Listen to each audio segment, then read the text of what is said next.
welcome back to the channel. My name is Siam Tolo. Thank you so much for coming back, and if you're coming for the first time, please remember to join the family by subscribing.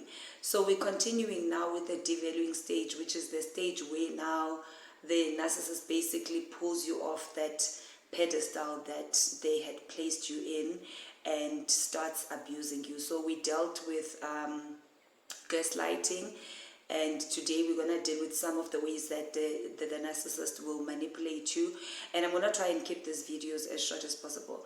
I would love them to at least be 10 minutes so that they're easy to digest. And so what happens now is that obviously, you know, in any relationship then starts that part where you start holding each other accountable and you start having boundaries. So this is when now you will tell someone when you don't like something, which is something that a narcissist is not going to be happy about. And once you do that, then you become the enemy and you are certainly going to be punished for it. And you start holding each other accountable, which is something that they struggle with. And once you do that, you become the enemy and you are definitely going to be punished for it. So now you were on this pedestal and you were everything they ever wanted, you were everything they ever prayed for. You are beautiful, you are this, you are that, and now all of a sudden everything that they ever said they like about you is everything that they are going to start hating about you. This is manipulation, because I don't care who you are, like once someone tells you something and then turn against it and tell you the opposite, you are definitely going to be confused. The same way that when they gaslight you and make you question your realities, when you start complaining about stuff, it happens the same way. This basically gaslights. So this basically makes you question your reality, because the same person who said you're beautiful is now saying you're ugly. The same person who said they like your body, now suddenly they hate your body, you are fat, you are this, you are that, depending on what kind of narcissist they are. Like I said, with a covert narcissist, it may be a bit more subtle. So they may not point blank say you fat. So they would probably say things like, don't you think you eat too much? Oh, look at Sia. Sia's figure. Oh, Sia has such a nice body. Oh, Sia is so nice and petite. Oh, this one. Oh, you know, start admiring women that are just the opposite of you, just so they can demean you in some way and make you feel small.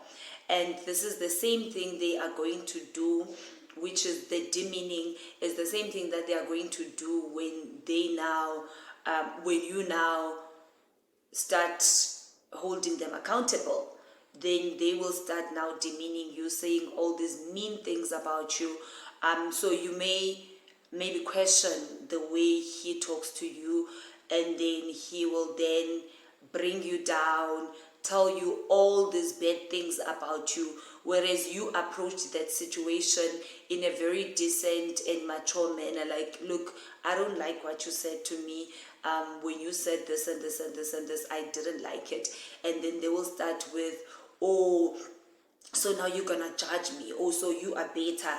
Oh, so by the way, people say this and this and this and this about you. I don't know why you think you're better. I don't know why you think you're so perfect, because people think you are this, and I'm the one that's been defending you, and this and this and this.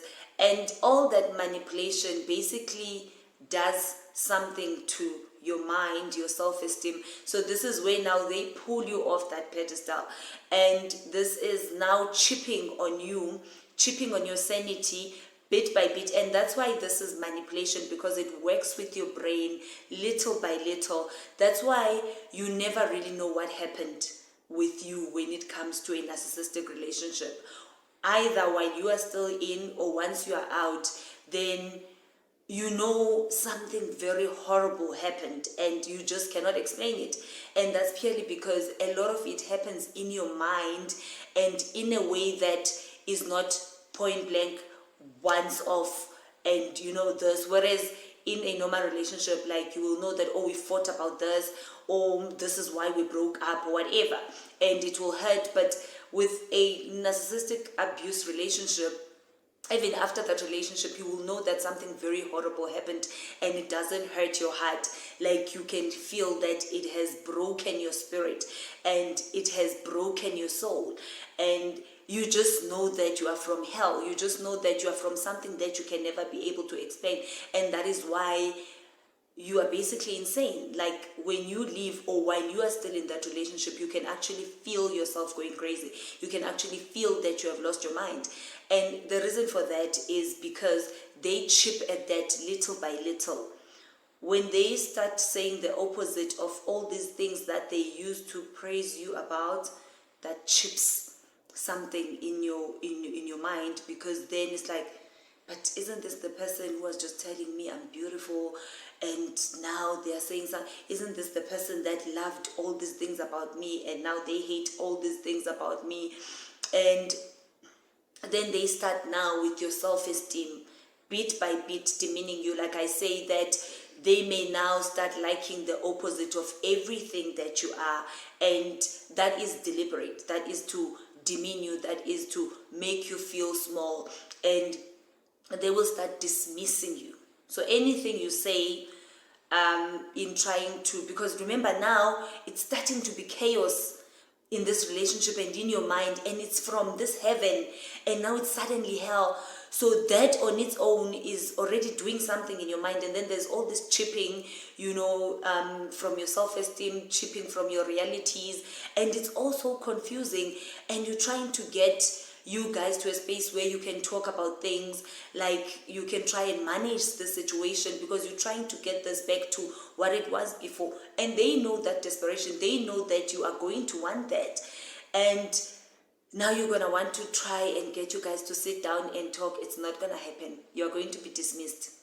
They're going to dismiss everything you say. They're going to dismiss your efforts, and best believe me, that also chips something in your mind.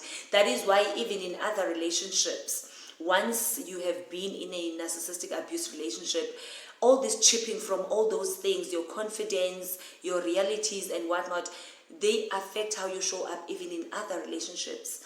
Like, say maybe at work, in your friendships or whatever, because now you doubt yourself, you no longer have that confidence, and you are used to being dismissed. So there's how you are going to show up. Like, say for instance, if you don't heal and get therapy, by the time you get into the next relationship, you'll find that being used to being dismissed has done something to you, such that maybe now you no longer speak up when you don't like something in a relationship. So even in that relationship, the more you get dismissed, the more you start walking on eggshells. And that's the biggest telltale that you are in a narcissistic abuse relationship. Because in a healthy relationship, you shouldn't have to walk on eggshells. You should have confidence in the fact that whatever you say will be respected. You should have confidence in the fact that no matter how bad the situation is, you'll be able to sit down and solve it like adults. So now you learn to basically walk on eggshells. So you no longer speak up, or if you are going to say something, then you are going to tiptoe and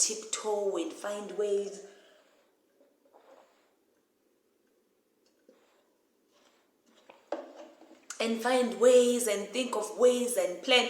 And in a normal relationship, you don't have to do that.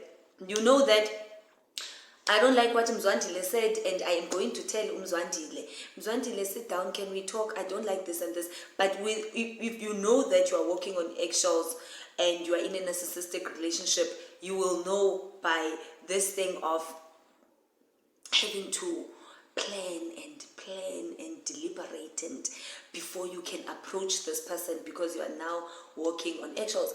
And eventually, when you do get to speak to the person, no matter how nicely you put it, you are still going to be dismissed. You are still going to be met with rage and contempt and dismissiveness, all of that. And so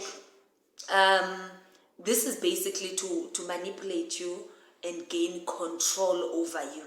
until you are basically, these are some of the ways that they get you to that space where they want you, which is to be their zombie. So guys, yeah, I hope this helps, and I'd like to hear what your story is on the comment section. So please remember to comment, to like, and don't leave without subscribing. Thank you so much for coming through, and goodbye.